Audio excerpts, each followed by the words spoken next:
¿Qué tal, amigos? Bienvenidos. Hoy se encendieron las alarmas en la Asamblea Nacional tras la demoledora intervención de la asambleísta Nuria Butiña, quien frenó en seco la objeción presidencial a la reforma de registros públicos.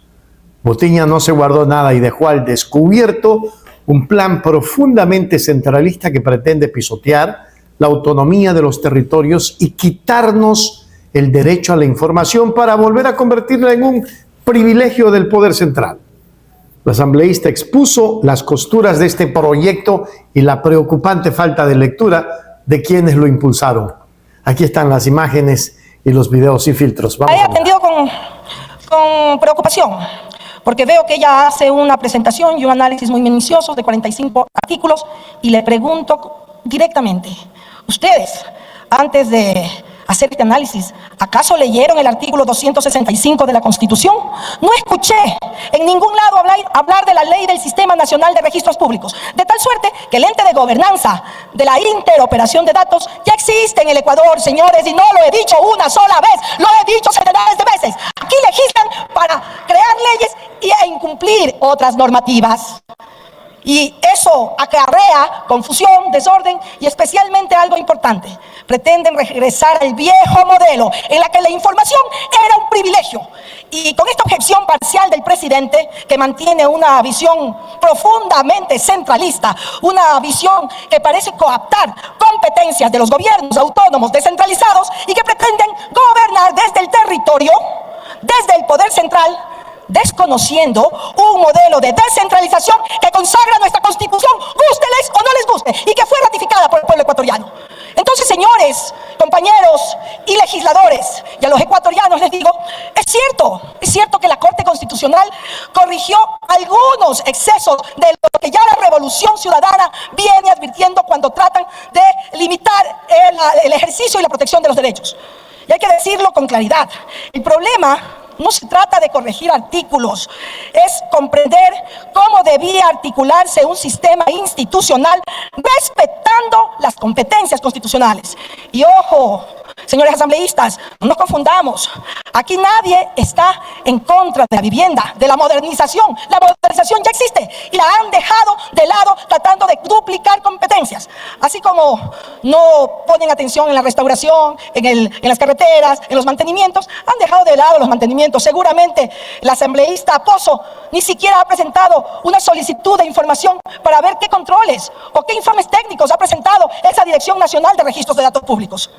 Lo que rechazamos es que estos objetivos se utilizan, el de la vivienda, el de la necesidad de la gente, como un argumento para debilitar las autonomías de los gobiernos autónomos descentralizados.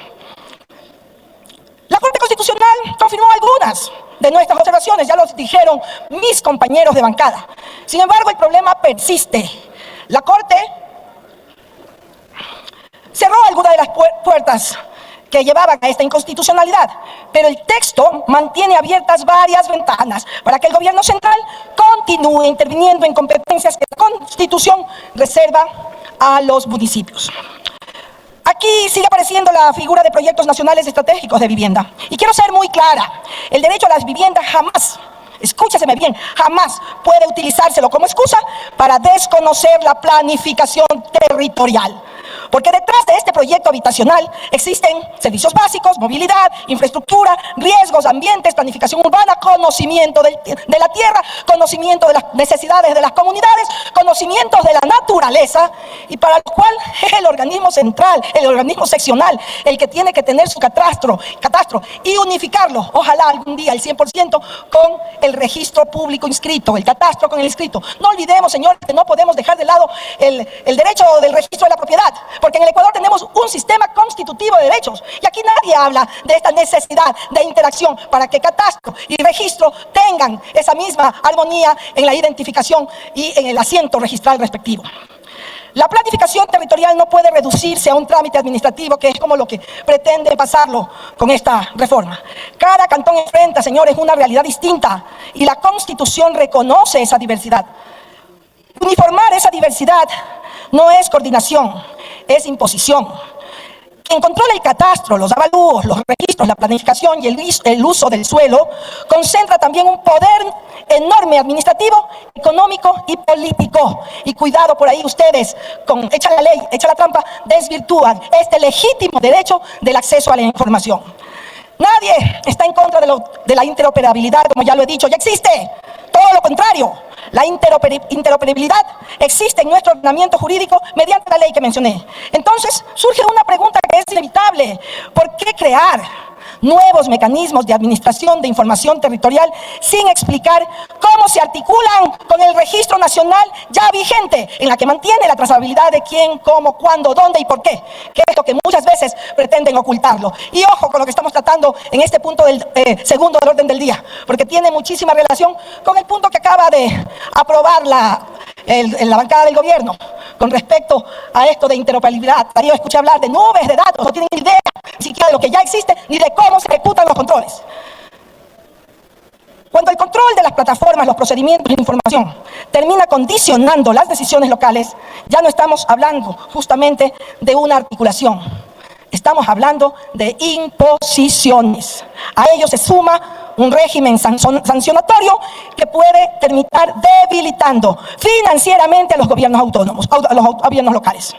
Porque cuando se castiga desproporcionadamente a un municipio, quien termina pagando no es el alcalde, es el ciudadano que deja de recibir obras, servicios e inversión pública.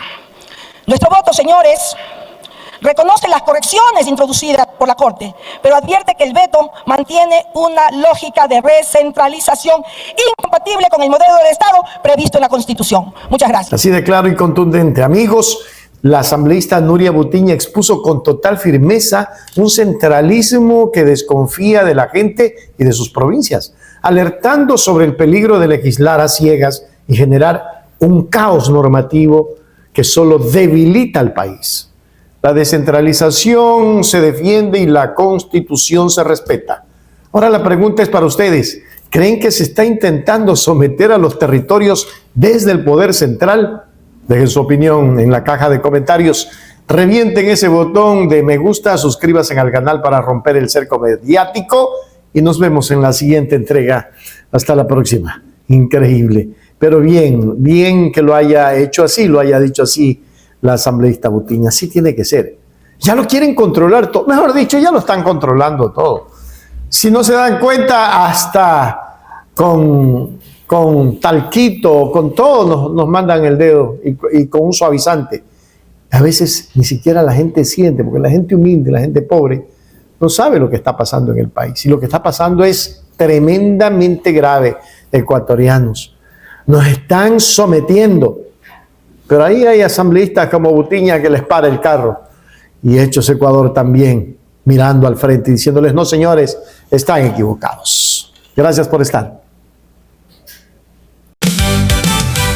En YouTube, Hechos Ecuador, dice la verdad. Hechos Ecuador, suscríbete ya. Hechos Ecuador, suscríbete ya. Hechos Ecuador, la verdad está ahí.